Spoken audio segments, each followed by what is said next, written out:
Good morning, children. Now, in this session, we are going to learn about employability skills, chapter 1.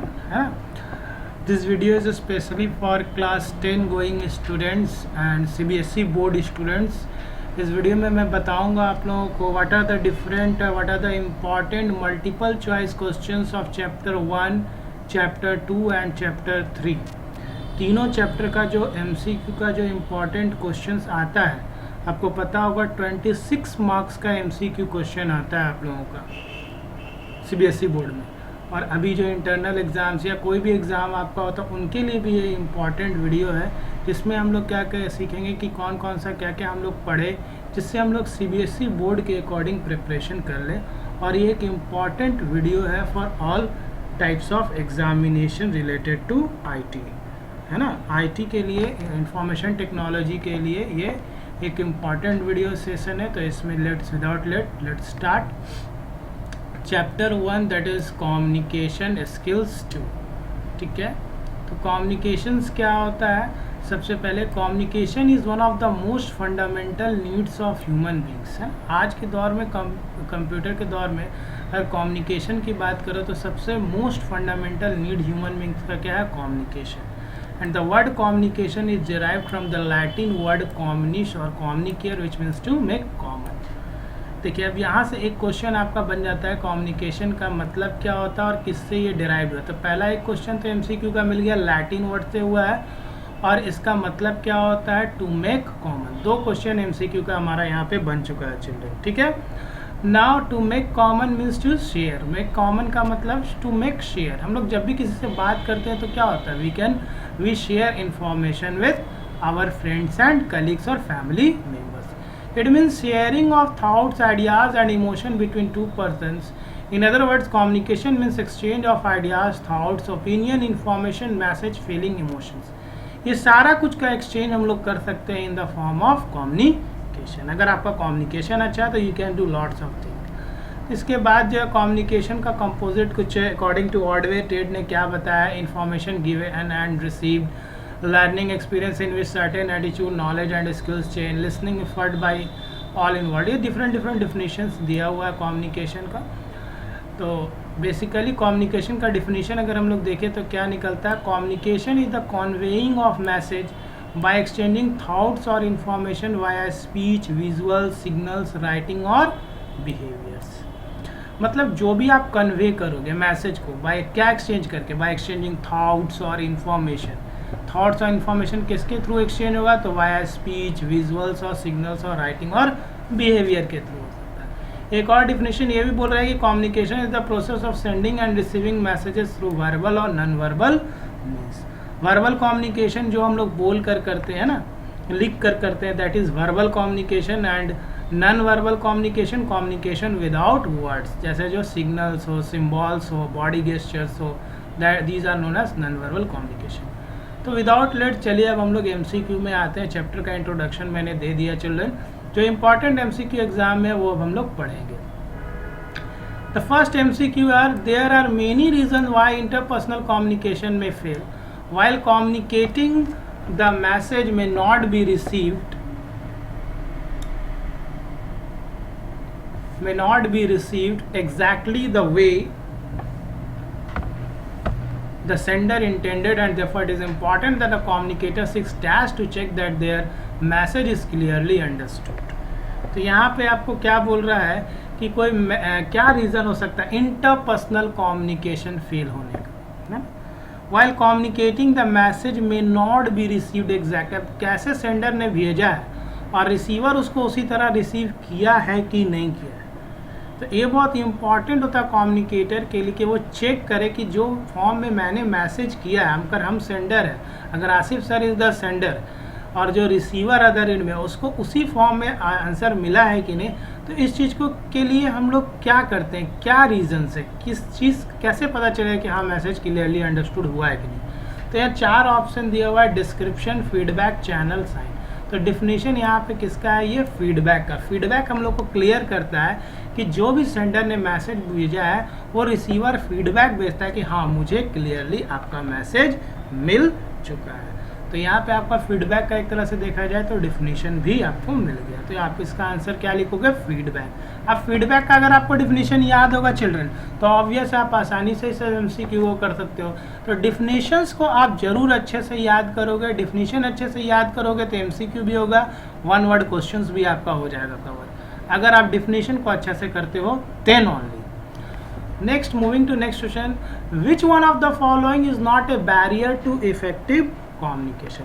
अब देखिए, अब अगर आपको याद होगा यहाँ पे कि क्या क्या बैरियर होता है इफेक्टिव कम्युनिकेशन का, अगर आप एक बार भी पढ़ लोगे, एक लाइन भी पढ़ लीजिएगा कि क्या बैरियर होता है इफेक्टिव कम्युनिकेशन का, तो we can easily write this MCQ। आप आसानी से MCQ इसका कर सकते हैं, क्योंकि अगर आपको बैरियर ऑफ इफेक्टिव कम्युनिकेशन याद है तो आपको इसमें से आराम से आप ढूंढ लोगे कि कौन सा बैरियर नहीं होता है।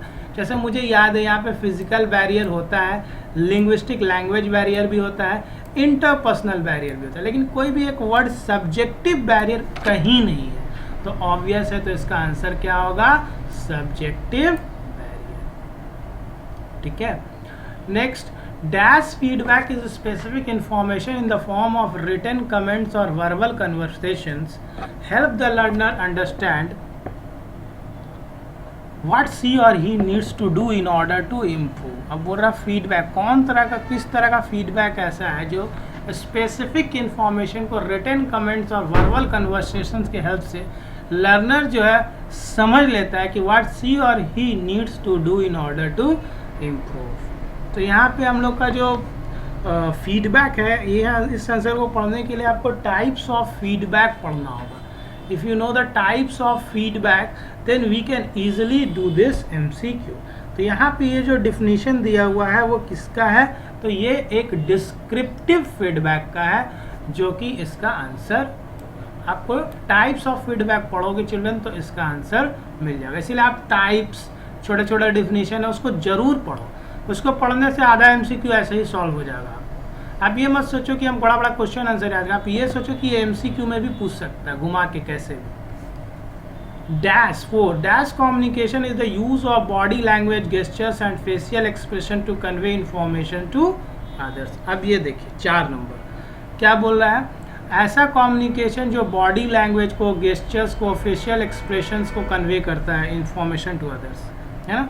Body language, gestures, facial expressions, ये सारा किस में आता है, आप खुद से सोचिए। तो ये सारा नॉन वर्बल कम्युनिकेशन है। If you know the definition of verbal and non verbal communication, और you know the difference between verbal and non verbal communication, then we can easily do this MCQ। क्योंकि verbal communication is communication using written words, oral communication, phonic communication, ये सारा क्या है, verbal communication. और non verbal communication है क्या है, communication without words. अब वर्ड्स नहीं है तो कैसे बात होगा, या तो बॉडी लैंग्वेज से, या गेस्चर से, या फेशियल एक्सप्रेशन से, आई कॉन्टैक्ट से, ये सारा आपका क्या होगा, नॉन वर्बल कम्युनिकेशन, जहाँ पे वर्बल बोला नहीं जा रहा बल्कि कम्युनिकेशन विदाउट वर्ड्स। तो इसका आंसर क्या होगा, non verbal. What is the purpose of communication. अब देखिए, पर्पस आपको जानना है तो कम्युनिकेशन का अगर आपको डिफिनेशन याद है children, if you know the definition of communication you can easily right. Purpose of communication क्या हो सकता है, inform, influence, share thoughts, ideas, feelings, all of the above. तो पर्पस क्या होगा, हम पर्पस क्या बोल सकते हैं, कम्युनिकेशन से हम इन्फॉर्म भी करते हैं, इन्फ्लुएंस भी होते हैं, we can share thoughts, ideas and feeling भी शेयर कर सकते हैं। तो हम लोग क्या बोलेंगे, all of the above. Right answer क्या होगा, ऑल ऑफ द एबव। क्यों, क्योंकि हम लोग ये सारा काम कर सकते हैं। तो कम्युनिकेशन का आप डिफिनीशन पढ़ोगे तो MCQ ऐसे ही आसानी से आप कर लोगे।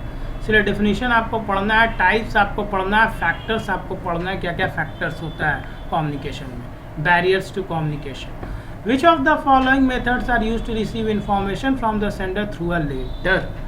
अब 6th क्वेश्चन जो है इसमें बोला है कौन सा ऐसा मेथड है जिसमें हम लोग इन्फॉर्मेशन रिसीव करते हैं, किससे, सेंडर से, किसके थ्रू, लेटर के थ्रू। अब लेटर के थ्रू हम लोग जब इन्फॉर्मेशन को रिसीव करते हैं तो यहाँ पे लिसनिंग तो होगा नहीं, स्पीकिंग भी नहीं होगा, हम लोग रिसीव कर रहे हैं ना इन्फॉर्मेशन फ्रॉम थ्रू है लेटर के थ्रू। तो ऑब्वियस है किस फॉर्म में होगा, राइटिंग के फॉर्म में। किस फॉर्म में होगा, राइटिंग के फॉर्म में।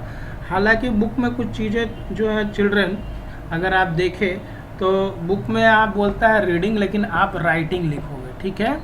ऐसे रीडिंग तो नहीं होना चाहिए, आपका यहाँ पे राइटिंग होगा, क्योंकि use to receive information from the sender through a letter, यानी राइटिंग में आपको मिलेगा।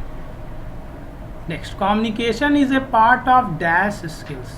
अब hard skill, medium skill, soft skill या शॉर्ट, तो कम्युनिकेशन जब भी होता है तो किस पे होता है चिल्ड्रन? सॉफ्ट स्किल्स पे।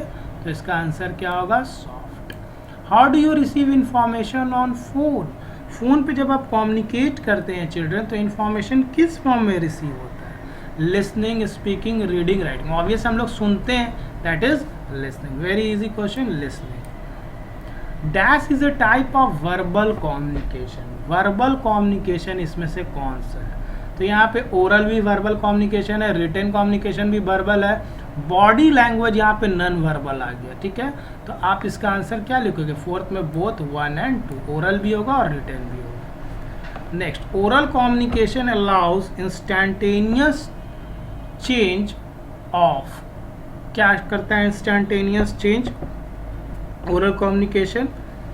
तो यहाँ पे 10 का आंसर है ओपिनियंस, एटीट्यूड्स, ओपिनियन, इमोशंस, ठीक है। ओरल कम्युनिकेशन क्या क्या एक्सचेंज करता है? ओपिनियंस को भी करता है, एटीट्यूड्स को भी करता है और इमोशंस को भी। तो यहाँ आंसर इसका क्या होगा? All of the above. Oral communication क्या अलाउ करता है? इंस्टेंटेनियस चेंज तो करता है, लेकिन उसमें एटीट्यूड भी चेंज है, ओपिनियंस भी है, इमोशंस भी है। तो इसका 10 का आंसर क्या होगा? 4th number, that is all of the above. Moving to question number 11। ना, रिटन कम्युनिकेशन इंक्लूड्स। अब रिटन लिखा हुआ कम्युनिकेशन है ना, रिटन कम्युनिकेशन क्या इंक्लूड करता है? Printed and hand written matter, speech, signs and symbol, none of the above. देखिए अब यहाँ स्पीच तो रिटन में कभी होगा ही नहीं, sign symbol non verbal communication है, नन ऑफ द एबव होगा नहीं, printed and hand written matter यही होगा, इसी को हम लोग रिटन कम्युनिकेशन बोलते हैं। Non verbal communication include. अब नॉन वर्बल कम्युनिकेशन में क्या है? देखिए tone of voice, body language, posture, ये सारा नॉन वर्बल कम्युनिकेशन। आप चिल्ला करके बोल रहे हैं यानी आप गुस्सा में है, non verbal communication. Body language तो होता ही है नॉन वर्बल, पोस्चर आप कैसे खड़े हो, कैसे लिख रहे हो, ये सारा आपका क्या होता है? Non verbal communication. तो ऑल ऑफ द अबव इसका आंसर। अगर आप इस वीडियो में बने रहे तो आपका ऐसे प्रैक्टिस हो जाएगा आपके एग्ज़ाम के लिए। आपको पढ़ने का क्या, आप ये इस वीडियो को अगर देख लोगे अच्छे से, 2-3 बार इस वीडियो को अगर आप देख लोगे चिल्ड्रन, तो आपका एग्ज़ाम के लिए ऐसे ही प्रिपरेशन हो जाएगा, ठीक है। आप बुक को समझिए, यहीं से पढ़ ले रहे हैं आसिफ सर से, तो आपका एग्ज़ाम का प्रिपरेशन ऐसे ही हो जाएगा आप इस वीडियो को अगर अच्छे से देख लोगे। तो बस आप इस वीडियो को देखते जाइए, आपका एग्ज़ाम का प्रिपरेशन हो जाएगा, आपको याद हो जाएगा, है ना। क्योंकि मैं MCQ आपको समझाते जा रहा हूँ, आप रट लोगे, आपको रटना नहीं, आपको समझना। आसिफ सर समझा के एक MCQ बताएंगे यहाँ पे, जो कि आपका अभी CBSE बोर्ड में क्लास 10 के लिए तो इम्पॉर्टेंट है ही, और भी कोई भी एग्जाम आपका होगा, है ना, तो उसके लिए भी ये इम्पॉर्टेंट है। In the communication process the receiver and the sender are classified as, ठीक है। अब क्या क्वेश्चन बोल रहा है कि कम्युनिकेशन प्रोसेस में रिसीवर और सेंडर किस फॉर्म में क्लासिफाइड होते हैं, है ना। Communication function, communication parties, communication tools, communication channels. Board point of view से देखें तो ये क्वेश्चन बिल्कुल अलग है और इसमें आप फोकस कर सकते हैं, ये थोड़ा अलग टाइप का क्वेश्चन है। इसमें बोला in the communication process the receiver and sender are classified. Receiver और सेंडर को आप किस तरह से क्लासीफाई कीजिएगा?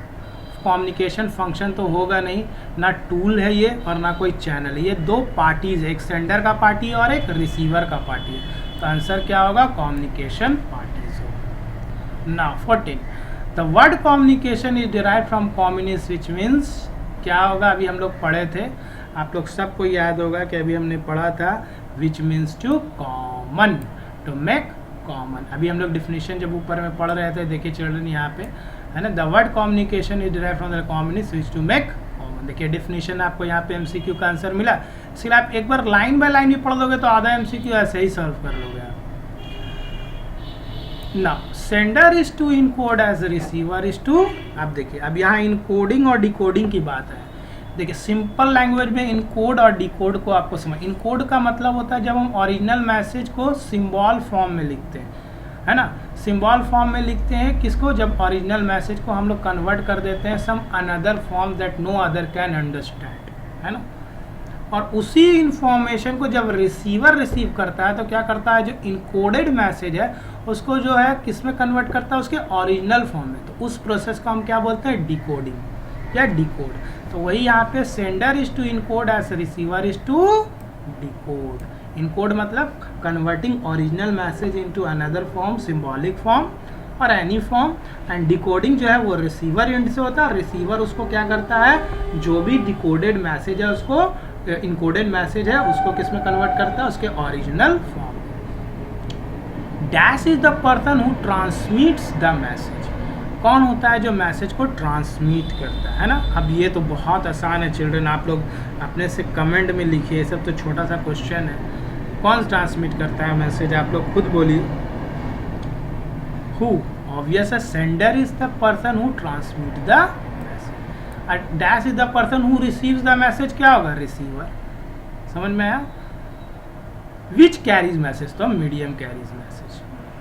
Dash is the person who decodes and attaches some meaning to the message. अब यहाँ पे 17 नंबर जो क्वेश्चन है ये बोल रहा है कि कौन है जो डिकोड करता है और अटैच करता है मीनिंग को मैसेज का। डिकोड कौन करता है, हम लोग अभी पढ़े इसमें। डिकोड कौन करता है, रिसीवर। तो इसका आंसर क्या होगा, रिसीवर।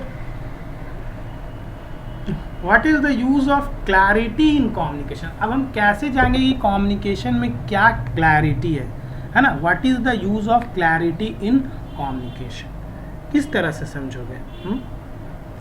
तो सेव्स टाइम एंड मनी करेगा, तब समझेंगे कम्युनिकेशन क्लियर है। Strengthens relations, make comprehension easier, है ना, कॉम्प्रीहेंशन को ईजियर बनाएंगे। Builds goodwill. तो यहाँ पे आप देखिए 18 नंबर में अगर आपका कम्युनिकेशन क्लियर होगा तो वो आपका क्या करेगा, टाइम को बचाएगा और मनी को भी बचाएगा। तो यही इसका आंसर है, ठीक है। ये डेफिनेशन के फॉर्म में पूछा है कि what is the use of clarity in communication. Communication अगर क्लियर होगा तो उससे क्या फ़ायदा, अगर आप अच्छे से सीधा साधा बात कर लोगे तो ऑब्वियस आपका टाइम भी बचेगा और पैसा भी बचेगा। आप घुमा फिरा के बात करोगे, क्लियर नहीं करोगे तो टाइम भी किल होगा और पैसा भी खर्च होगा, है ना। तो इस तरह से हम लोग क्या करेंगे, मल्टीपल चॉइस क्वेश्चन को करो चिल्ड्रन। आप लोग सुनते रहो, मेरे वीडियो में बने रहो, आपको सब याद हो जाएगा। एक बार दो बार वीडियो देखिएगा आपको पूरा याद हो जाएगा। आप अभी के लिए नहीं, आप समझिए बोर्ड एग्जाम के लिए प्रिपरेशन कर सकते हैं इससे। आप आराम से इसको याद कर लिए, बाकी तो आपका 100 में 100 IT में आएगा, ठीक है, आना ही है। Now, consideration is one of the 7 C's of communication which means, ठीक है। कंसिडरेशन की अगर हम लोग बात करें तो क्या लिखता है, 7 C's ऑफ कम्युनिकेशन है, ठीक है। तो क्या होगा, present facts and figure accurately, shortening your message, understanding of human nature, use simple, easy and project. तो इसके लिए आपको 7 C's ऑफ कम्युनिकेशन पढ़ना होगा। करेक्ट, कंसाइज, कर्टियस, कंप्लीट, है ना। ये पूरा 7 C's कम्युनिकेशन अगर आप पढ़ोगे तब इसका आंसर कर पाओगे आप लोग। जैसे यहाँ पे आपका अंडरस्टैंडिंग ऑफ ह्यूमन नेचर हो जाएगा 7 C's कम्युनिकेशन का मतलब। ना प्रॉपर नाउन्स ऑलवेज बिगिन, देखिए इंग्लिश का भी कुछ सेंटेंस, नाउन, एडजेक्टिव्स, प्रीपोजिशंस भी आपका IT में है चिल्ड्रन। तो फर्स्ट चैप्टर में, तो इससे भी क्वेश्चन आपका आ सकता है, तो इसको हम लोग नज़रअंदाज नहीं कर सकते हैं, तो इसको पढ़ लीजिएगा। Proper noun always begins with dash letters. किस लेटर से प्रॉपर नाउन हमेशा बिगिन होता है। तो यहाँ पे अगर हम देखें तो प्रॉपर नाउन का अब आपको डिफिनीशन पढ़ना होगा, ठीक है। थोड़ा इंग्लिश आप पढ़ लीजिएगा। तो यहाँ पे जो होगा, proper nouns always begins with capital letter. Answer क्या लिखेंगे आप, capital letter. Identify the subject in the sentence the children played football. Children played football, इसमें आपको क्या आइडेंटिफाई करना है, सब्जेक्ट। तो यहाँ पे सब्जेक्ट क्या है चिल्ड्रन, अगर हम देखें तो यहाँ पे आपके पास सब्जेक्ट है 21 नंबर क्वेश्चन में फुटबॉल, है ना। फुटबॉल क्या है आपका subject, the children played football. तो जहाँ पे आपका सब्जेक्ट क्या हो गया, फुटबॉल हो गया, ठीक है। थोड़ा इंग्लिश आप देख लीजिएगा चिल्ड्रन, है ना। ये इंग्लिश का क्वेश्चन से आइडेंटिफाई द, और सॉरी यहाँ पे ऑब्जेक्ट लिखा था और यहाँ पे सब्जेक्ट है, सॉरी। 21 में identify the subject in the sentence the children played football है। तो यहाँ पे आपका जो सब्जेक्ट है, ठीक है, वो आपका क्या होगा, आई थिंक यहाँ पे आप सब्जेक्ट जो है, एक मिनट, यहाँ पे आप सब्जेक्ट कर लेंगे चिल्ड्रन प्लेड है ना, the children, and identify the object in the sentence की बात करेंगे 22 का, तो ये 4th नंबर फुटबॉल होगा। ये थोड़ा सा कॉम्प्लिकेटेड है चिल्ड्रन, इसको आप देख लेना, ठीक है, इस क्वेश्चंस को, क्योंकि इसका आंसर भी एमसीक्यू में दिया हुआ है 4th नंबर फुटबॉल। तो ये इंग्लिश का है, थोड़ा आप देख लेना 20 नंबर को, 1 क्वेश्चन। 22 तो फुटबॉल होगा, 21 का अब सब्जेक्ट अब आपको देखना है चिल्ड्रन प्लेड फुटबॉल, ठीक है। Now moving to the next, ये आप इंग्लिश वाला जो है इसको थोड़ा सा आप देख लीजिएगा चिल्ड्रन, मैं इस पर कुछ कमेंट नहीं कर रहा हूँ। 21 नंबर क्वेश्चन पे now moving to MCQ of chapter 2 self management skills 2, ठीक है। बिफोर स्टार्टिंग हम लोग कुछ क्वेश्चन आंसर देख लेते हैं चैप्टर 1 का, या कंटिन्यू करते हैं हम लोग MCQ को, कंटिन्यू करते हैं तीनों चैप्टर का, फिर तीनों चैप्टर का हम लोग नोट्स को भी पढ़ेंगे, ठीक है। चलिए let's start, but it is better अगर हम लोग पहले नोट्स को पढ़ लें। आई थिंक पहले MCQ कर ही लेते हैं सारा, है ना। चैप्टर 2 है self management skills 2 employability skills. इसमें हम लोग को क्या पढ़ना है, स्ट्रेस मैनेजमेंट। स्ट्रेस क्या होता है हम लोग इंट्रोड्यूस करते हैं। Stress is the emotional and physical strain caused by our response to pressure from the outside world. Stress का मतलब होता है इमोशनल और फिजिकल स्ट्रेन, या तो इमोशनली हम स्ट्रेस हो सकते हैं या फिजिकली। अब दौड़ लेंगे बहुत ज़्यादा तो फिजिकल स्ट्रेस होगा, अब किसी बात को बहुत ज़्यादा सोच लोगे तो इमोशनल स्ट्रेस हो जाएगा। तो ये डिपेंड करता है by our response to pressure from the outside world. अब आउटसाइड वर्ल्ड या तो दौड़ाएगा तो फिजिकल होगा, या दिमाग खराब करेगा कोई आपका तो इमोशनल स्ट्रेस होगा। सिंपल लैंग्वेज यही है चलिए। So stress can be defined as our mental, physical, emotional and behavioural action to any perceived demands और थ्रेट, ठीक है। Stress is the wear and tear of our minds and bodies experience as we attempt to cope with our continuously changing environment, ठीक है। ये definition है stress का, देखिए किस तरह से ये फिगर बहुत अच्छे से दिया हुआ है।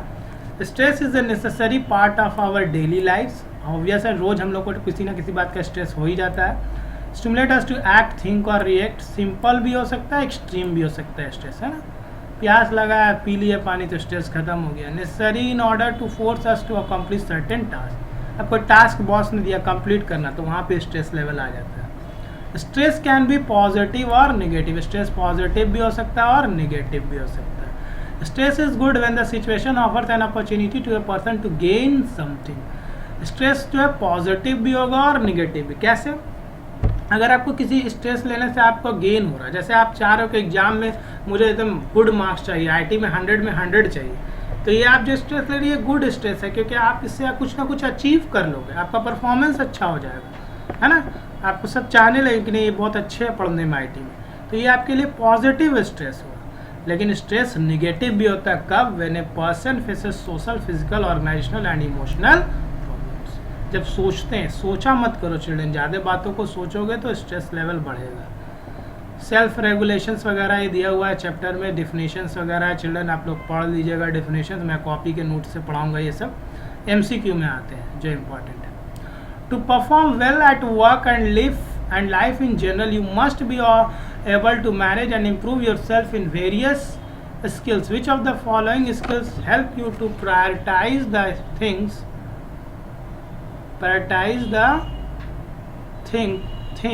you have to do? You have to do remove waste and redundancy from tasks, ठीक है।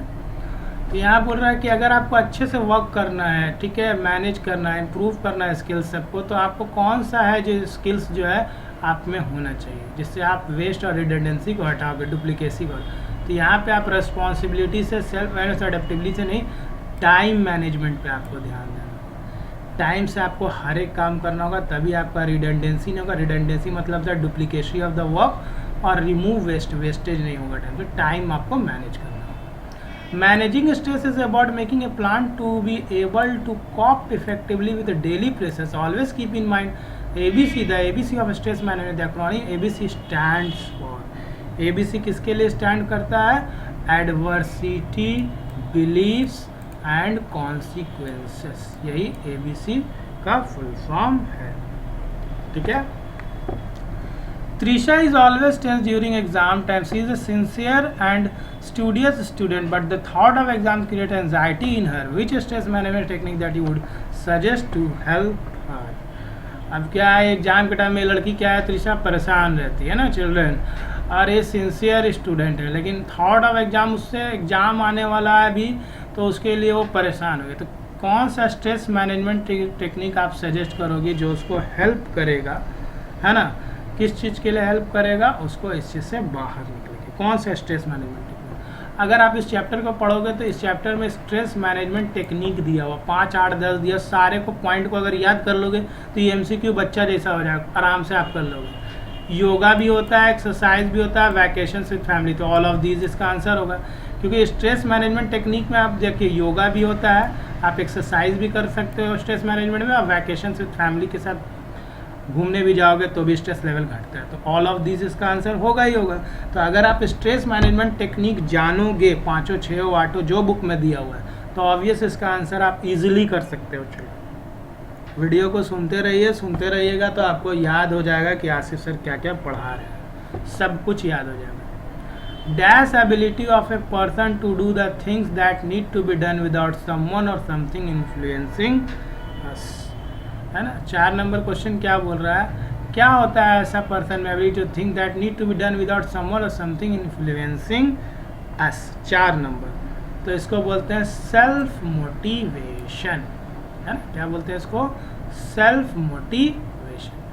क्या एबिलिटी है person to do the thing that need to be done without someone, कोई आपको इन्फ्लुएंस नहीं कर रहा, कोई आपको नहीं समझाने वाला है, आप खुद से इन्फ्लुएंस हो रहे हैं, आप खुद से सोच रहे हैं, यानी आप सेल्फ मोटिवेट. ये होगा इसका answer. Next,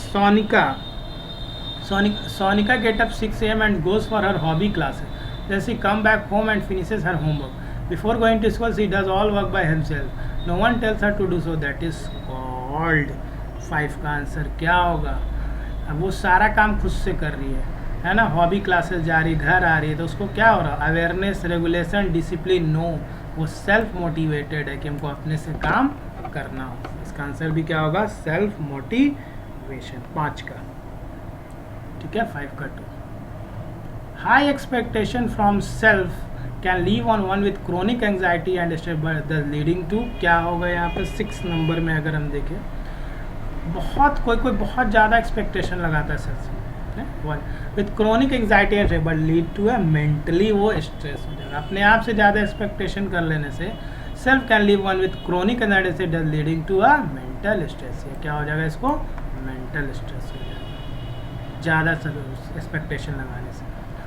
personal stress includes अगर हम करें तो वो क्या है? Competitive stress, physical errors, mental errors, poor decision, cold weathers, opponents playing well. No, personal state आदमी का कॉम्पिटिटिव स्ट्रेस होता है, फिजिकल स्ट्रेस होता है और मेंटल. यही 3 स्ट्रेस. कंपटीशन के लिए आप स्ट्रेस लोगे, या फिजिकल दौड़ धूप करोगे, या मेंटली सोचने से भी हो जाता है mental stress. Which of these might cause stress. अब इसमें से कौन है जिससे आपको स्ट्रेस होता है? 8 नंबर. स्लीपिंग से तो स्ट्रेस होगा नहीं, एंजॉइंग वैकेशन से स्ट्रेस नहीं होगा, ड्राइविंग ड्यूरिंग रश आवर. आप ड्राइव कर रहे हो, अब मॉर्निंग 9 AM में सबको ऑफिस जाना है, तो आप ड्राइव करोगे तो ऑब्वियस भीड़ मिलेगा और वहाँ पे आपको स्ट्रेस होगा. जहाँ जाम लग गया दिमाग खराब हो जाता है. तो ऑब्वियस इसका आंसर क्या होगा? Driving during rush hour. All of the above तो हो ही नहीं सकता है, तो इसका आंसर क्या होगा? Driving during rush hour. Obvious उसी वक्त स्ट्रेस आएगा. एंजॉइंग वैकेशन, स्लीपिंग से तो आ नहीं सकता है. Self regulation is controlling. Self regulation का मतलब क्या होता है? क्या कंट्रोल करता है? Behaviour, emotions, thought, all of them. अब इसके लिए आप सेल्फ रेगुलेशंस का डिफिनीशन बुक में पढ़ोगे तो आपको पता चलेगा ऑल ऑफ द एबव. ठीक है. बिहेवियर भी, इमोशंस भी और थॉट्स भी सब होगा. Dash includes a series of questions and breathing exercises to control body and mind. अब यहाँ पे 10 नंबर क्या बोल रहा है कि ऐसा क्या पोस्चर्स और ब्रीथिंग एक्सरसाइज है जो बॉडी को कंट्रोल करता है, बॉडी को और माइंड को. तो वो क्या है? उसको हम लोग बोलते हैं योगा. 10 का 2। Yoga includes a series of posture, उसमें पोस्चर होता है योगा में, और ब्रीदिंग एक्सरसाइजेज भी होता है। किस लिए करते हैं? To control body and mind. तो इसका आंसर हम लोग ईजिली योगा लिखेंगे, है ना। अब यहाँ पे योगा का डिफिनेशन होगा, या how yoga help in managing stress. तो ये आप how yoga help in managing stress, अगर ये क्वेश्चन आएगा नीचे तो आप यहाँ से एमसीक्यू से देख के लिख लोगे। Yoga includes a series of question breathing to control body and mind. आराम से आंसर 2 मार्क्स मिल जाएगा तुमको। एमसीक्यू में यहाँ दिया हुआ है, यहाँ से आंसर लिख लोगे। तो ये सब आपको टेक्निक लगाना होगा गुड मार्क्स लाने के लिए, अच्छे मार्क्स लाने के लिए चिल्ड्रन, खुद से दिमाग लगाना होगा। आसिफ सर तो बताते ही रहते हैं। Now third chapter basic ICT skills. ICT का मतलब क्या होता है? Information and communication technology. Basic concepts of operating system. Computer is a device capable of processing instruction at a faster rate, but to run the computer operating system is needed. Operating system क्या होता है children? It is the system software that act as on interface between user and hardware. Communication, computer और user, हम लोग क्या हुए user, इन दोनों को बात करने के लिए क्या चाहिए? Operating system. और ऑपरेटिंग सिस्टम क्या होता है? सोल ऑफ कंप्यूटर सिस्टम होता है, आत्मा है ना। कंप्यूटर सिस्टम का आत्मा किसको बोलते हैं? Operating system. अगर ऑपरेटिंग सिस्टम निकाल दोगे तो डब्बा हो जाएगा कंप्यूटर सिस्टम। बहुत सारा ऑपरेटिंग सिस्टम है, ठीक है। देखिए यहाँ पे लिखा है interface between the user and hardware, यही आपका मेन डिफिनेशन है। आपसे डिफिनेशन पूछेगा तो आप ये वाला लिख सकते हो। Operating system manage the overall operation of the system and act as an interface between the user and the hardware, यही मेन डिफिनेशन आप लिख सकते हो अगर ऑपरेटिंग सिस्टम का डिफिनेशन आएगा तो। Different types of operating system, Windows होता है, लिनक्स है, यूनिक्स है, डॉस है, एंड्रॉयड है, आईओएस है। These are the different operating. इसमें मोबाइल वाला कौन कौन सा है? एंड्रॉयड है और आईओएस है, बाकी सारा पर्सनल सिस्टम है, ठीक है। यहाँ ऑब्जेक्टिव्स दिया हुआ। ऑब्जेक्टिव्स क्या होता है ऑपरेटिंग सिस्टम का? Making a computer convenient to use, managing the resources of a computer system, ठीक है। क्या करता है? Making a computer convenient, computer को यूज़ करने के लायक बनाता है और मैनेज करता है रिसोर्सेज। अब रिसोर्सेज क्या? कीबोर्ड, प्रिंटर, जितना भी डिवाइस है सबको मैनेज कौन करता है? Operating system. इसके अलावा application software, monitor, peripherals, keyboard, mouse, disk drive, इन सबको भी कौन कंट्रोल करता है? Operating system. जैसे हमारे बॉडी में जब तक आत्मा है काम करेंगे, वैसे जब तक कंप्यूटर में ऑपरेटिंग सिस्टम है इट वर्क्स। फंक्शंस भी आप पढ़ लीजिएगा। Making a computer convenient to use बनाता है ऑपरेटिंग सिस्टम। बहुत सारा फाइल मैनेजमेंट, प्रोसेस मैनेजमेंट, आप चैप्टर पढ़ोगे तो समझ में आएगा। नोट से हम पढ़ाएंगे, अभी वो भी पढ़ाएंगे। जो आपका सब्जेक्टिव क्वेश्चन जो आता है चिल्ड्रन 3 मार्क्स, 2 मार्क्स, 5 मार्क्स वाला, वो भी अभी पढ़ाएंगे नोट से। आप लोग को बने रहना है, वीडियो में देखते रहिए, 2-3 बार याद करिएगा, देख लीजिएगा वीडियो, आपको सब याद हो जाएगा ईजी लैंग्वेज में।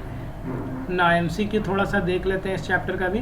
Neha is receiving several mails from companies who are advertising a product और trying to attract her their website. Such type of mails are called. तो यहाँ पे लिखा है कि नेहा क्या रिसीव करी? बहुत सारा मेल्स करी किसी कंपनी से, who are advertising a product and try to attract her to their website. तो ये क्या है?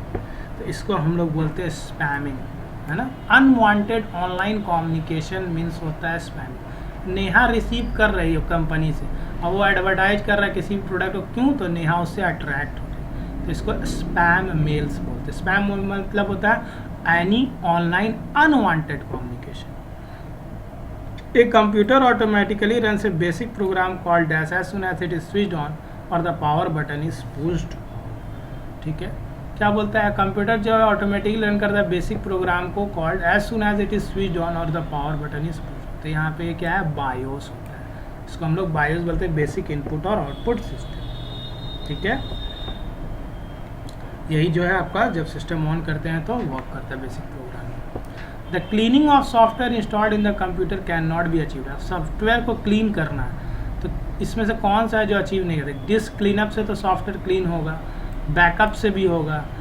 क्लीनिंग सीपीयू कैबिनेट, सीपीयू का कैबिनेट को आप गर्दा साफ करोगे तो क्या उससे सॉफ्टवेयर क्लीन होगा? नहीं होगा। तो ऑब्वियस है थर्ड वाला ही होगा। इंस्टॉलिंग एंटीवायरस से भी आपका क्लीनिंग होगा सॉफ्टवेयर का, लेकिन क्लीन सीपीयू को साफ करोगे उसका गर्दा वगैरह को तो ऑब्वियस है वो साफ नहीं होगा, सॉफ्टवेयर क्लीन तो नहीं होगा। तो यहाँ पे क्लीनिंग सीपीयू कैबिनेट। थोड़ा सा बुद्धि लगाइएगा, आप लोग दिमाग लगाना होगा आपको, है ना। A dash operating system is a computing environment that reacts to input with a specific period of time. 4 का 3 यहाँ पे इसका रियल टाइम होगा. Real time operating system is a computing environment that react to input within a specific period of time. अब इसको पढ़ने के लिए आपको टाइप्स ऑफ ऑपरेटिंग सिस्टम आपको याद होगा, अगर चारों single user, multi user, distributed operating system और रियल टाइम, तभी आप इस डेफिनेशन को ईजिली कर पाओगे. 5. Identify measure to protect computer from threads and viruses. अब आपको मेजर्स बताना है ना 5 में कि कंप्यूटर थ्रेड्स वायरस से बचने के लिए आप क्या करोगे. शेयरिंग करेंगे पासवर्ड विथ फ्रेंड्स तो क्या कंप्यूटर प्रोटेक्ट होगा? कभी नहीं होगा. Allow anyone to use your device, इससे भी आपका कंप्यूटर प्रोटेक्ट नहीं होगा. यूज़ एंटीवायरस, एंटीवायरस का यूज़ करेंगे तो ऑब्वियस हमारा कंप्यूटर क्या होगा? प्रोटेक्ट होगा. Leave computer without logging out, इससे भी कंप्यूटर प्रोटेक्ट नहीं होगा. ऑपरेटिंग सिस्टम क्या होता है? अगर आप इसमें इसका डेफिनेशन याद कर लोगे तो आसानी से ये वाला MCQ कर सकते हो. Enable the programmer to draw a flow chart, provide a layer user friendly interface. अब देखिए यहाँ पे इंटरफेस आ गया, इंटरफेस आया. अभी हम डेफिनेशन ऊपर में बताए थे आप लोग को, तो यही आपका 6 का 2 आंसर. लिंक से program is sub route interface, all of the above. ठीक है. Operating system is a collection of, किसका कलेक्शन होता है? Software routines, input output, hardware, all of the. Software का कलेक्शन होता है, सॉफ्टवेयर रूटीन्स का. ठीक है. Moving to the next question, question number 8. The main work space of a windows operating system is called, है ना. मेन वर्क स्पेस किसको बोलते हैं? विंडोज ऑपरेटिंग सिस्टम का डेस्कटॉप. डेस्कटॉप वो पार्ट होता है, स्पेस होता है ऑपरेटिंग सिस्टम का जहाँ पे हम लोग वर्क करते हैं. कीबोर्ड, आइकन सब वही ना दिखता है. Identify the false statement. False statement identify करना. Find deleted files in recycle. We can find deleted files in recycle bin. Yes, हम लोग को तो मिलता ही है. You can restore files from recycle bin. Yes, ये भी ट्रू है. You can increase disk space by sending files to risk. आप देखिए, अगर हम लोग डिस्क स्पेस, मेमोरी का साइज अच्छा बढ़ जाएगा अगर हम लोग फाइल को रिसाइकल बिन में भेजेंगे. नो, ऐसा नहीं होता है. तो यही इसका आंसर होगा. ठीक है. 9 का 3. 4th में you can right click and can select empty recycle bin to clean it. इससे नहीं, आप 3rd को लिखना. An icon with an arrow in the lower left hand refer to. Lower left hand से रेफर रहता है तो उसको क्या बोलते हैं? तो उसको हम लोग बोलते हैं शॉर्टकट. आप देखते हो कि शॉर्टकट बना रहता है बहुत सा सिस्टम. देखिए next one is What happens if you plugged in mobile or laptop even after 100% charge? 100% charge होने के बाद डिवाइस क्या होगा? विल ओवर हीट हो जाएगा. जैसे मेरा लैपटॉप अभी ओवर हीट हो गया है, काफ़ी ज़्यादा मैंने बना दिया है वीडियो, कंटिन्यूस इसको चार्जिंग में दिए हुए हैं. ठीक है ना. A device that monitors and control incoming and outgoing network traffic based on user define. Incoming और आउटगोइंग, है ना. 12 number question is very interesting, board के लिए इंपॉर्टेंट है ये, CBSE बोर्ड के लिए इंपॉर्टेंट क्वेश्चन है.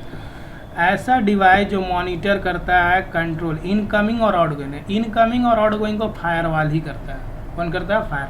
फायरवॉल क्या करता है? इनसाइड नेटवर्क और आउटसाइड नेटवर्क, मतलब इनकमिंग नेटवर्क और आउटगोइंग नेटवर्क के बीच में दीवार की तरह काम करता है. कौन? फायरवॉल. जैसे गेट कीपर है ना, होम गार्ड जो होता है वो क्या करता है? बाहर देखता है कि बाहर से कोई ना आए, अंदर से कोई ना, मतलब दोनों को कंट्रोल करके रखता है, इनकमिंग और आउटगोइंग को. तो यहाँ कंप्यूटर में इनकमिंग आउटगोइंग को कौन मैनेज करता है?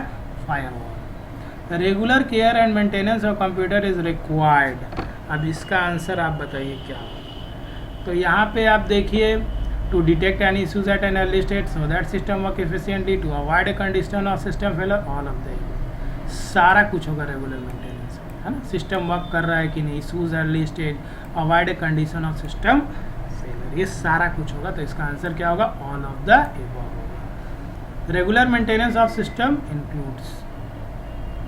अब रेगुलर मेंटेनेंस अब हम बात करेंगे तो यहाँ पे आप मेंटेनेंस ऑफ सिस्टम क्या इंक्लूड करेगा?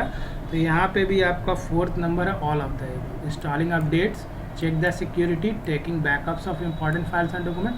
तो ऑल ऑफ द एबव इसका आंसर है. Precautions to be taken while cleaning the computer components are.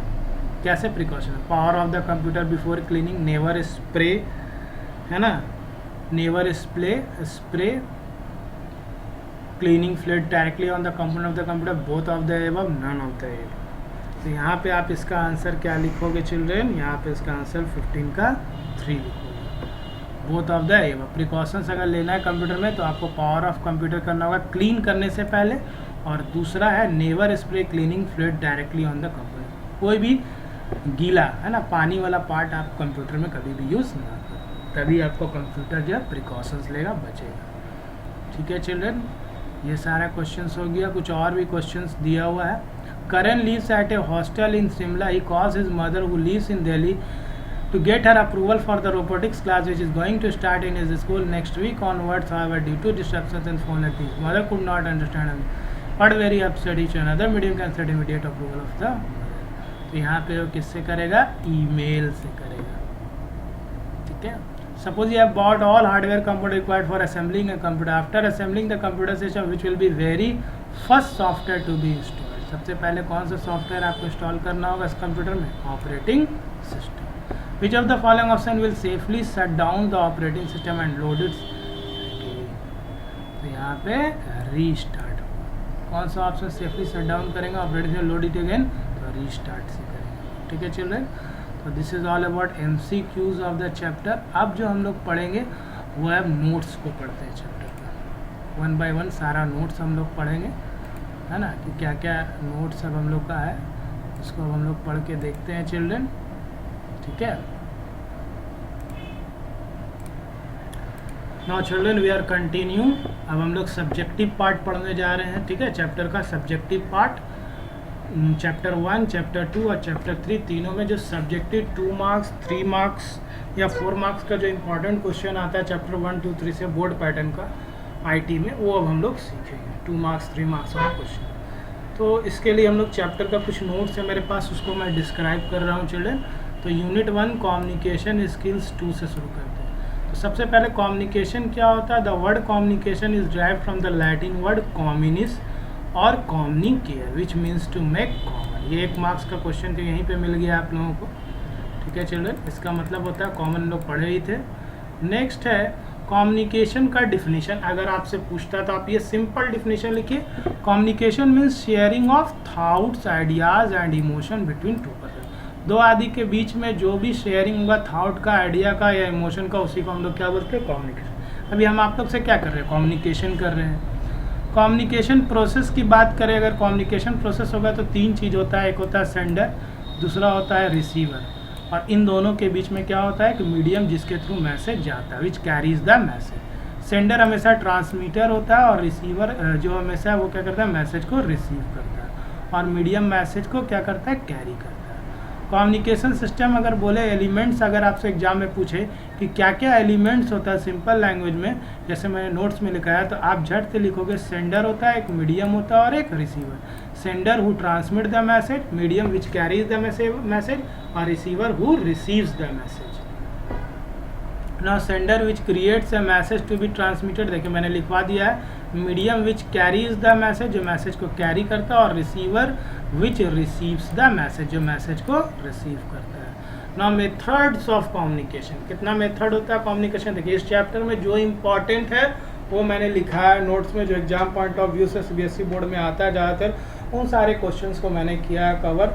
Board point of view या कोई भी एग्जाम देखे तो ये सब क्वेश्चन तो आपको आएगा, ज़्यादातर यही सब क्वेश्चन पूछता है बोर्ड पॉइंट ऑफ व्यू से। इस सब क्वेश्चन को आप कीजिए, जैसे verbal communication, non verbal communication और विजुअल कम्युनिकेशन। एक बोलने वाला कम्युनिकेशन है, एक बिना बोले है, और एक देख करके है ना। तो वर्बल कम्युनिकेशन क्या यूज़ करता है? Spoken words to communicate a message, रटना नहीं है। वर्बल में क्या यूज करते हैं? तो स्पोकन वर्ड्स यूज़ करते हैं, किस लिए? तो मैसेज को कम्युनिकेट करने के। वर्बल कम्युनिकेशन को 4 टाइप्स में डिवाइड किया गया, इंट्रापर्सनल, इंटरपर्सनल, स्मॉल ग्रुप और पब्लिक। इंट्रापर्सनल क्या होता है? कम्युनिकेशन विथ वन सेल्फ, अगर आप खुद से बात कर रहे हैं, ठीक है, सेल्फ टॉक करते हैं, आप खुद से कभी कभी बात करते हैं ना, इसको हम लोग इंट्रापर्सनल कम्युनिकेशन बोलते हैं। ठीक है। इंटरपर्सनल कम्युनिकेशन क्या होता है? कम्युनिकेशन बिटवीन 2 इंडिविजुअल, 2 इंडिविजुअल अगर बात कर रहे हो तो आप झट से बोलोगे interpersonal communication. Similarly small group communication क्या है? When the communication can take place only when there are more than 2 people, 1-2 से ज़्यादा पीपल जहाँ इन्वॉल्व हो गया, सेंडर रिसीवर के अलावा और लोग भी अगर आ गया तो उसको स्मॉल ग्रुप कम्युनिकेशन। 3-4 फ्रेंड आपस में अगर बात कर रहे हो तो वह स्मॉल ग्रुप कम्युनिकेशन करेगा। Public communication takes place when one individual address a large gap, एक पॉलिटिक्स है, है ना, बिग स्टार है, वो सारे गैदरिंग को डील कर रहा है, बता रहा है किसी बात को, तो वो पब्लिक कम्युनिकेशन। एकदम सिंपल लैंग्वेज में एक एक लाइन का डिफिनेशन है, चाहो तो आप कॉपी में लिख सकते हो।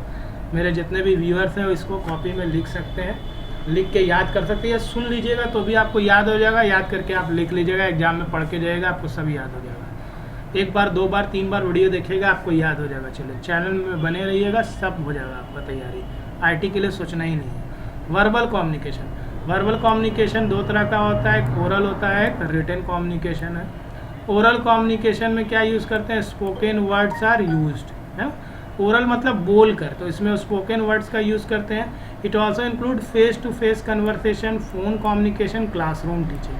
ठीक है, ये जितना कुछ भी होता है ये क्या होता है, ओरल कम्युनिकेशन होता है। फेस टू फेस बात कर रहे हो, फ़ोन में बात कर रहे हो, क्लासरूम में पढ़ा रहे हो, ये सारा आपका क्या होगा, ओरल कम्युनिकेशन।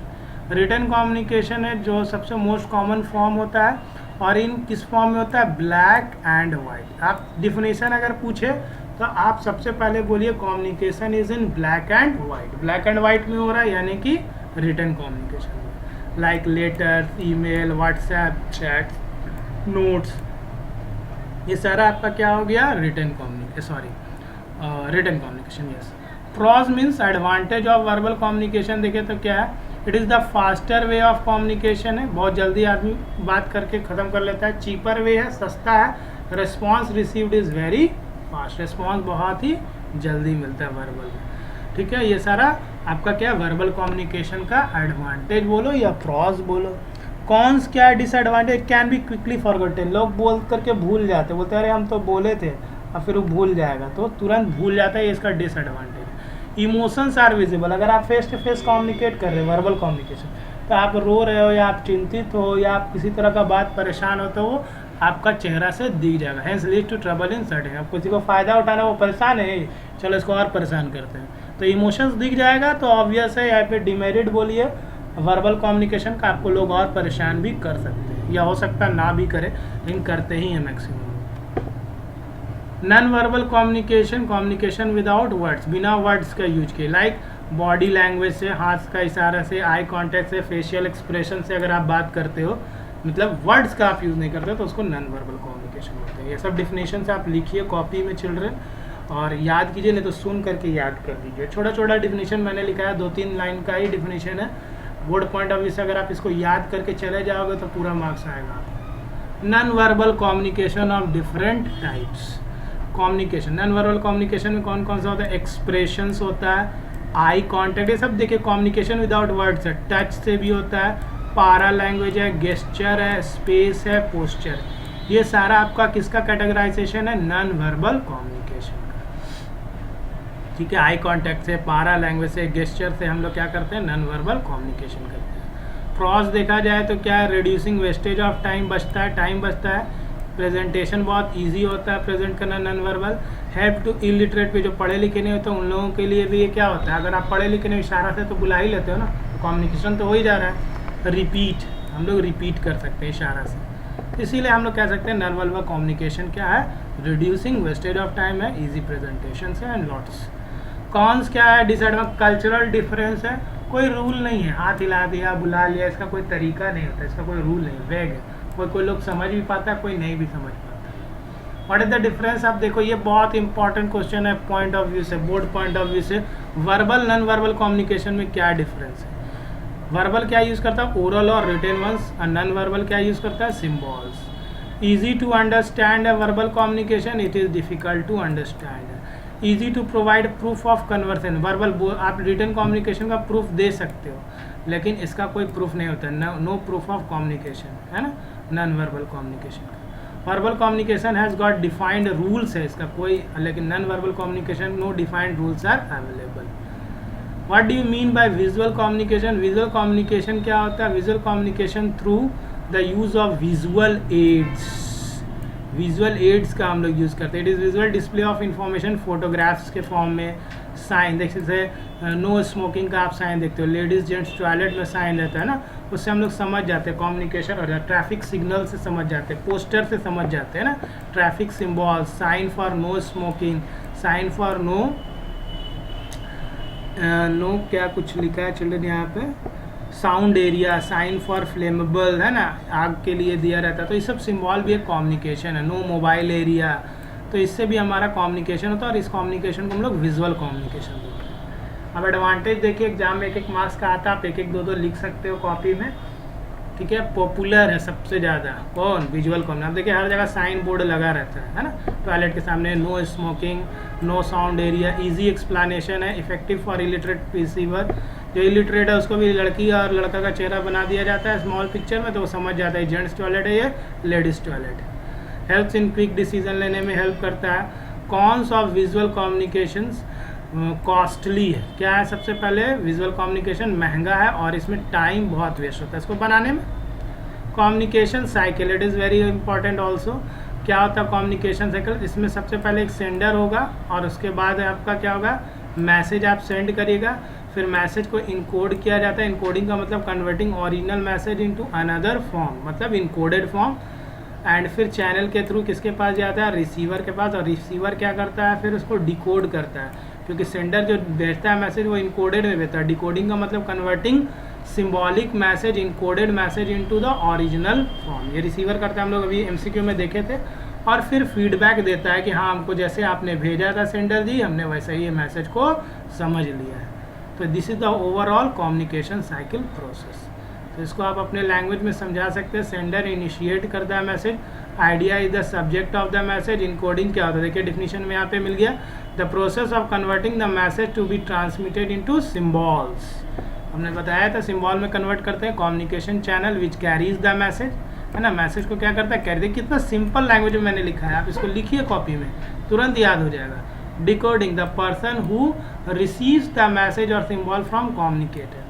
अब ये क्या करेगा, रिसीव करेगा मैसेज को किस फॉर्म में, सिम्बॉल फॉर्म में, और फिर उसको किस में करेगा, tries to convert the same in such way so that he may extract, he or she may extract its meaning to his computer to complete understanding। मतलब process of converting symbolic message in the original form. देखिए मैंने easiest language में लिख दिया है इस बात को, है ना, लिखवा दिया है, आप लिख लीजिए। Converting symbolic message in the original form, into the original form होगा, लिख लीजिएगा। फीडबैक क्या होता है, it is also very important question, CBSE point of view के लिए इंपॉर्टेंट है चैप्टर के लिए, इसको कभी नज़रअंदाज मत करना। फीडबैक एग्जाम में पूछता है। Feedback is the process of ensuring that the receiver has received the message and understood in the same sense as sender means it।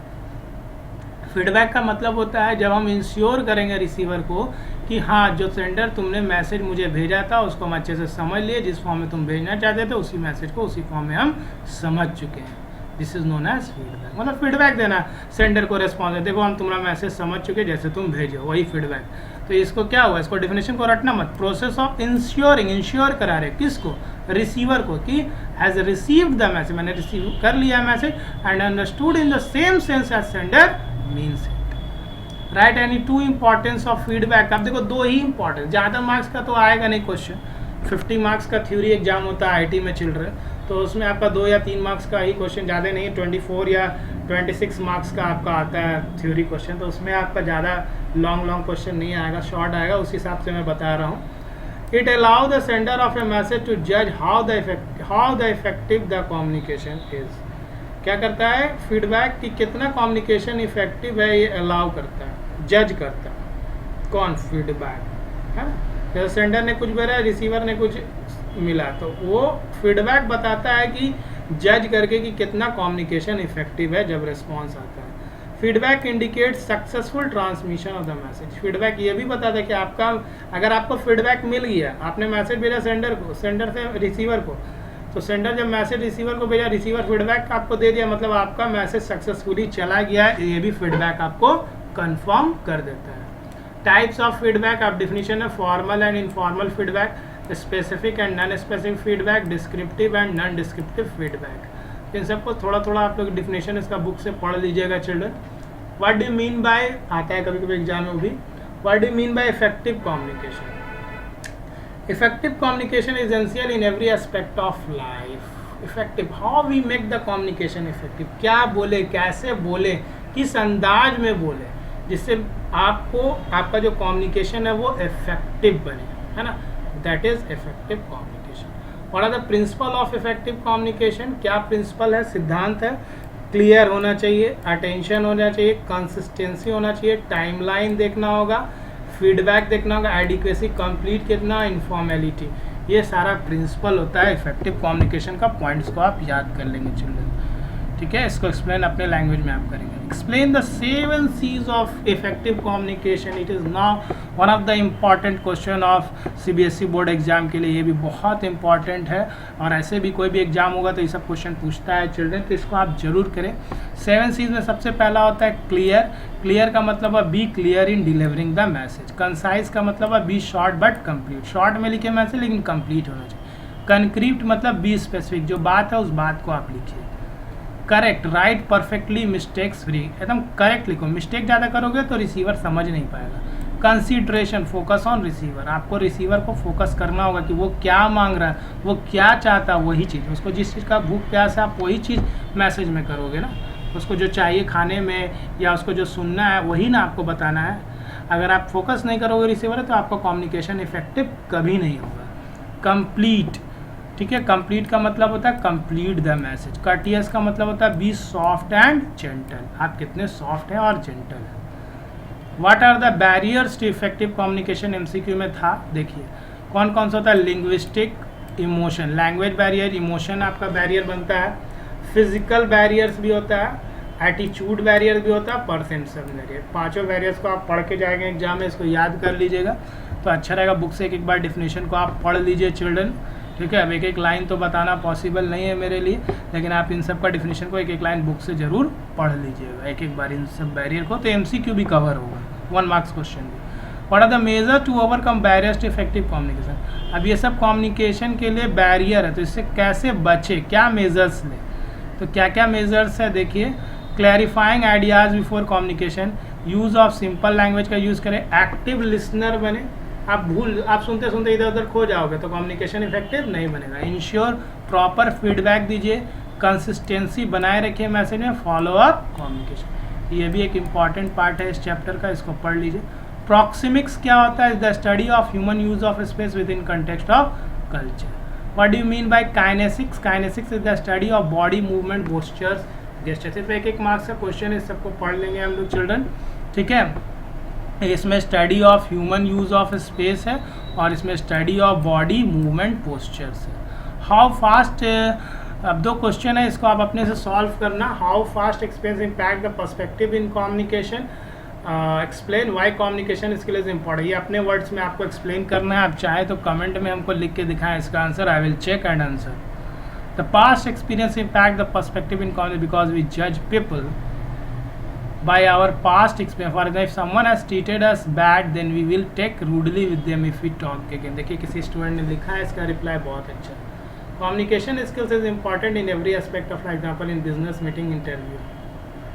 Now, moving to chapter 2, self management skills 2. Stress क्या होता है? Stress is the emotional and physical stream caused by our response to pressure from the outside. मैंने पहले ही पढ़ा चुका हूँ। इमोशनसली या physically जो भी है वो आपका क्या है, आउटसाइड वर्ल्ड से जो भी मिलता है उसको स्ट्रेस बोलते हैं। तो आपका डिफिनेशन फिजिकल स्ट्रेस और इमोशनल जो भी आपको मिलता है उसी को हम क्या बोलते हैं, caused by our response to pressure from the outside world. बाहरी दुनिया से जो आपको फिजिकली और मेंटली प्रेशर मिलता है उसी को क्या बोलते हैं, स्ट्रेस। तो इसका डिफिनेशन हम अपने से भी लिख सकते हैं। अब स्ट्रेसर्स क्या होते हैं ये भी इंपॉर्टेंट है। Are the thing that cause stress, वो चीज जिसके वजह से स्ट्रेस होता है उसको हम लोग स्ट्रेसर्स बोलते हैं। The thing which cause stress, it can be internal और एक्सटर्नल। इंटरनल भी हो सकता है, एक्सटर्नल भी हो सकता है ना। स्ट्रेस जो है इंटरनल भी हो सकता है चिल्ड्रन और एक्सटर्नल भी हो सकता है। Almost everything is a stresses depending on the individual, ठीक है। हर एक चीज स्ट्रेस हो सकता है। लाइक स्कूल में इंजरी हो गया, सिकनेस हो गया, family relationship, peer group, friends, कहीं भी स्ट्रेस मिल सकता है। आपको तबीयत खराब है, स्ट्रेस है। इंजरी, चोट लग गया है, स्ट्रेस है। स्कूल में स्ट्रेस है, स्कूल में बैठे बैठे स्ट्रेस हो, गर्मी में स्ट्रेस हो रहे हैं। Relationships, family relationship, peer group, अपने दोस्तों के साथ, फ्रेंड्स के साथ आपको स्ट्रेस हो सकता है। Type of stress, physical stress, emotional stress, social stress, positive, negative. Physical stress क्या होता है, देखिए physical stress is the physical condition of our body and the environment that effect our physical. Physically आप damage हो रहे हैं, कुछ problem है, लाइक आपको थर्स्ट है, थर्स्ट का स्पेलिंग गलत है, चिल्ड्रन ठीक कर लेना, हंगर, लैक ऑफ स्लीप, आप सो नहीं रहे हो, आप खा नहीं रहे हो, आप प्यासे हो, तो ये फिजिकल स्ट्रेस है। Emotion stress affect our physical and emotional wellbeing, like आप किसी चीज़ से डरे हुए, आप एग्जाम से डरे हुए हो ना, हाँ, किसी भी चीज़ों से जब हम डरते हैं या चिंतित होते हैं तो वो इमोशनल स्ट्रेस होता है। Social stress rises from our relationships other people, जैसे फैमिली, फ्रेंड, टीचर्स, आपके दोस्त के साथ आपका झगड़ा हो गया, ये सोशल स्ट्रेस है। फैमिली के साथ झगड़ा हुआ है, सोशल स्ट्रेस है। Positive stress are stay motivate to deal with a challenge, और आपको चैलेंज मिला है, चलो हिल अप द माउंटेन, आप माउंटेन में चढ़ना चाहते हो, आपको अच्छे मार्क्स चाहिए, तो आप इससे आपको क्या होगा, बेनिफिट मिलेगा, आप स्ट्रेस लोगे, तो ये पॉजिटिव स्ट्रेस है। Going for a vacation, climbing, rock climbing for the first time. Characteristics of positive stress, क्या क्या कैरेक्टरिस्टिक्स आता है कभी कभी एग्जाम में, feels exciting, is for short time and improves performance, है ना। एक्साइटमेंट होता है पॉजिटिव में क्योंकि आप फर्स्ट टाइम कर रहे हो, शॉर्ट टाइम के लिए होता है पॉजिटिव स्टेट, और ये परफॉर्मेंस को आपका क्या करता है, इम्प्रूव करता है। Negative it is that causes feeling of worry, fear and anxiety, spelling थोड़ा गलत है, चिल्ड्रन ठीक कर लेना। स्ट्रेस दैट कॉजेज फीलिंग, आप चिंतित हो, डर रहे हो, एंजाइटी है, losing A job when a family member the diagnosed with an illness, किसी का तबीयत खराब है या आपको जॉब चला गया, तो ये सब निगेटिव स्ट्रेस है ना। कैरेक्टरिस्टिक्स अगर देखें तो डिक्रीजेस परफॉर्मेंस को ये डिक्रीज करेगा, क्योंकि पॉजिटिव इंक्रीज करेगा तो निगेटिव डिक्रीज करेगा। कैन बी शॉर्ट और लॉन्ग टाइम, छोटा भी हो सकता है, बड़ा भी हो सकता है। Feel unpleasant. How can you manage stress, explain. Stress management technique से हम लोग क्या कर सकते हैं, मैनेज कर सकते हैं स्ट्रेस। हम लोग पढ़ा था MCQ में, अभी देखिए आ गया। देखिए physical exercise, yoga, meditation, practice facing stressful moments, going to vacation, nature walk, set practice, ये सारा टेक्निक है जिससे हम लोग क्या कर सकते हैं, स्ट्रेस से बच सकते हैं। योगा कीजिए, मेडिटेशन कीजिए, है ना, स्ट्रेसफुल मोमेंट्स को फेस करना सीखिए, वैकेशंस में जाइए, वॉक कीजिए, प्रायोरिटीज़ कीजिए, सेट प्रायोरिटीज़, फिजिकल एक्सरसाइज कीजिए। तो इससे आप ये सब क्या टेक्निक है स्ट्रेस से भागने का, स्ट्रेस से बचने का। What do you mean by independent working? Ability to work independently is taking the responsibility of work and achieving the target. Independent working का मतलब है आप खुद से responsibility लीजिए कि आपको क्या अचीव करना है। Keys to work independently, self awareness, self motivation और self regulation, ये सब कीज है इंडिपेंडेंट वर्क के लिए। आप खुद से रेगुलेट हुए, खुद से अवेयर हुए, सेल्फ खुद से मोटिवेट हुए। एडवांटेज क्या है इसका, मेक योर ओन डिसीजन, खुद से लिए, can concentrate easier and work faster. Disadvantage, can board working all by yourself. इसमें यही है, इंडिपेंडेंट में अकेले काम करोगे तो बोर्ड हो जाओगे, और हैव टू मोटिवेट योरसेल्फ, आपको खुद से खुद को मोटिवेशन करना होगा। सेल्फ अवेयरनेस क्या होता है, having a clear perception of your personality, आप क्या हो, आपका क्या स्ट्रेंथ है, क्या वीकनेस है, क्या थॉट है, क्या आपका बिलीफ है, क्या मोटिवेशन है आपका, ये सारा आप अगर अपने बारे में जान रहे यानी यू आर सेल्फ अवेयर। ये सब अगर आप लिख दोगे तो भी काफ़ी है ना। Self awareness is having a clear perception of your person, आपके पर्सनैलिटी में क्या क्या आपको दिखता है, ये सारा सेल्फ अवेयर। टाइप्स देखें तो इंटरनल होता है और एक्सटर्नल होता है। Private self awareness is awareness of something about himself that other people might not be. A student has to read in front of class. ठीक है, इसमें when a person is aware of something about, अपने बारे में जानता है कि हम क्या है क्या नहीं, तो ये प्राइवेट सेल्फ अवेयरनेस। जैसे वो रीड करेगा in front of the class. Public में when you all aware of how other people are seeing you, जब आप जानो कि दूसरे पीपल कैसे आपको देख रहे हैं। जैसे one student stand up very close to other while talking, तो ये सब पब्लिक अवेयरनेस है। Self awareness. Self motivation is a power that drives us keep moving ahead. Types of intrinsic होता है, एक्सट्रिंसिक होता है, थोड़ा स्पेलिंग सुधार लेना तो चिल्ड्रन।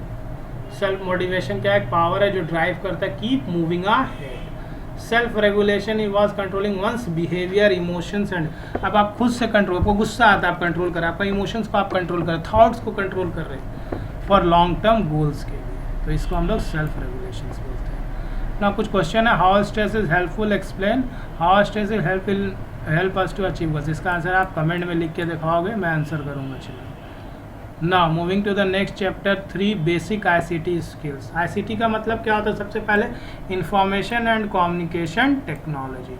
ऑपरेटिंग सिस्टम क्या होता है ना, operating system is an integrated set of program that control the resources क्या क्या रिसोर्सेज को कंट्रोल करता है operating system? CPU, memory, input output devices of a computer system and provide its user with an interface that is more convenient to use. Basically you can say that it is a system software, है ना, इसका definition आप चाहो तो लिख सकते हो, it is a system software that manages resources of the computer system and also act as an interface between user and hardware. ठीक है, चाहो तो आप डेफिनेशन मुझसे कमेंट में पूछ लेना, मैं इसका शॉर्ट में डेफिनेशन लिख दूंगा चिल्ड्रन, आप इस डेफिनेशन को भी लिख सकते हैं। It is the soul of computer system, आत्मा है ये, मैंने पहले ही बता चुका हूँ आपको एमसीक्यू के टाइम में। ऑब्जेक्टिव भी आपको बता चुके हैं हम, making a computer convenient to use वाला। What are the difference function of operating system? ये फंक्शन बहुत बहुत इंपॉर्टेंट है सीबीएसई के लिए। Making a computer convenient in use to allocate resources to process, provide a pleasant and effective user interface, ये सब इसका फंक्शन है। कंप्यूटर को यूज़ करना, उसका रिसोर्सेज जैसे कीबोर्ड, माउस, इसको प्रोसेसर को देना, रिसोर्सेज को प्रिंटर को देना, प्लीजेंट एंड इफेक्टिव इंटरफेस जिसमें हम लोग काम करते हैं ना, वो भी कौन प्रोवाइड करता है? Operating system. एडवांटेज की बात करें तो क्या क्या है? Provide graphical user interface GUI, memory management करता है, जितना प्राइमरी सेकेंडरी मेमोरी है उसको कौन मैनेज करता है? OS। प्रोसेसर को भी कौन मैनेज करता है? OS। फाइल है आपके कंप्यूटर में उसको भी मैनेज करता है। इनपुट आउटपुट डिवाइस जितना भी है उसको भी कौन मैनेज करता है? Operating system. Classes of operating system, पहला है Microsoft disk operating system MS-DOS, release इन 1980। फीचर्स क्या है? सिंगल यूजर होता है, हिरारिकल फाइल स्ट्रक्चर होता है, ये सब इसका फीचर है। Linux desktop, Ubuntu is the popular Linux distribution, the desktop for Linux Ubuntu is genome. अब ये जीनोम क्या होता है? ये एग्जाम में आता है, ठीक है। तो genome is a desktop environment for free and open source operating system, यानी जो लिनक्स का डेस्कटॉप है उसी को क्या बोलते हैं हम लोग? Genome. Genome is a desktop environment for free and open source operating system. Open source का जितना भी ऑपरेटिंग सिस्टम है ना, free and open source operating उसका जीनोम बोलते हैं, ठीक। जीनोम क्या है? एक डेस्कटॉप है, किसका? Free and open source operating system, जैसे लिनक्स। ये एग्जाम में आता है जीनोम क्या होता है। कंपोनेंट क्या क्या होता है इसका? Task, top bar, desktop, dock, app drawer, search, data and calendar. Date and calendar होगा चिल्ड्रन, यहाँ पे गलती है। System indicator. MS Windows operating system क्या होता है? ऑपरेटिंग सिस्टम डेवलप्ड बाय कौन किया? Microsoft for use of personal computer. Various release में विंडोज 95, 98, 2000, विंडोज मी 7, 8, 10, 8.1, ये सारा विंडोज ऑपरेटिंग सिस्टम है। फीचर्स है, इसका इंटरफेस GUI होता है, that is graphical user interface, जैसे ये GUI है। It is a single user multitasking operating से। सिंगल यूजर का मतलब एक पर्सन एक टाइम में कंप्यूटर सिस्टम में काम करेगा। मल्टीटास्किंग का मतलब मल्टीपल टास्क को एक साथ कर सकते हैं, गाना भी सुन सकते हैं, you are listening music and at the same time you can write the letter on the document any word document and at the same time you can chat with your friends.